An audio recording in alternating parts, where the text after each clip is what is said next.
Hello friends, जय श्री राधे सभी को। सब लोग बहुत कंफ्यूज होते हैं इस बात को लेके कि हमारी जो पिछले साल वाली धनलक्ष्मी पोटली है उसका क्या करें। इस बार तो हम नई बनाएंगे, लेकिन पुरानी वाली का क्या करें। नई जो बनाएंगे उसको इस बार लॉकर में रखें या पुरानी वाली को भी रखी रहने दें, या फिर पुरानी वाली को हम हटा दें। हटाएं तो हम कहाँ हटाएं, उस सामान का हम क्या करें, गंगा जी में विसर्जित करें या फिर हम कहीं मिट्टी में या पेड़ के नीचे कहीं डालें। बहुत सारे क्वेश्चन आते हैं, मेरे माइंड में भी आते थे पहले, लेकिन मैंने भी बहुत ही जो हमारे विद्वान लोग हैं उनसे मैंने सुना और समझा उस चीज़ को, और फिर मैंने फिर जैसे जो भी मैं करती हूँ वही आप सबके साथ शेयर कर रही हूँ जैसे जैसे। तो मैंने सोचा कि आप सबको भी क्लियर कर दूँ। बहुत ही सिंपल तरीके से मैं चीज़ें क्लियर करूँगी। देखिए, इसमें से आपने देखा कि मैंने कितनी चीज़ें इसमें निकाली हैं जो भी हम रखते हैं अपनी पोटली में। तो उसमें से कुछ चीज़ें हम अलग कर लेंगे और जो कि हमें दोबारा यूज़ नहीं करनी है, और उन चीज़ों को हम या तो आप चलते पानी में प्रवाहित कीजिए या फिर अपने ही घर के किसी गमले में मिट्टी में गाड़ दीजिए। उस सामान को किसी के पैर के नीचे नहीं आना चाहिए।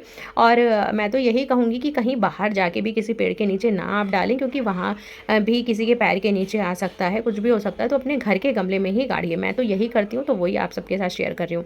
तो देखिए, ये जो मैंने अलग किया है, ये देखिए इसमें है 5 गोमती चक्र। गोमती चक्र को हम दोबारा से इस्तेमाल कर सकते हैं। और उसके बाद जो मैंने निकाली है वो है 5 पीली कौड़ी। पीली कौड़ी जो हम धन लक्ष्मी पोटली में रखते हैं, लक्ष्मी माता की पूजा में रखते हैं। और उसके बाद जो मैंने ये लाल जो छोटे से बीज हैं, इनको बोलते हैं गुंजा के बीज, और ये भी हम रखते हैं माता लक्ष्मी की पूजा में, और इसको भी हम अपनी पोटली में रखते हैं। इनको भी हम शुद्ध करके दोबारा यूज़ कर लेंगे।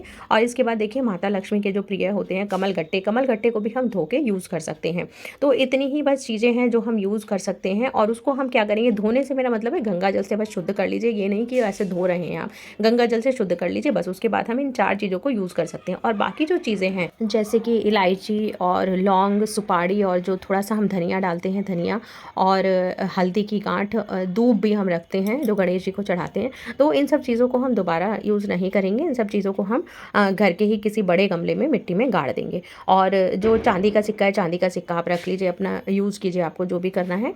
और ये जो 4 चीज़ें हैं इनको आप धो के दोबारा यूज़ कर सकते हैं। कन्फ्यूज़ होने की कोई ज़रूरत नहीं है उसमें।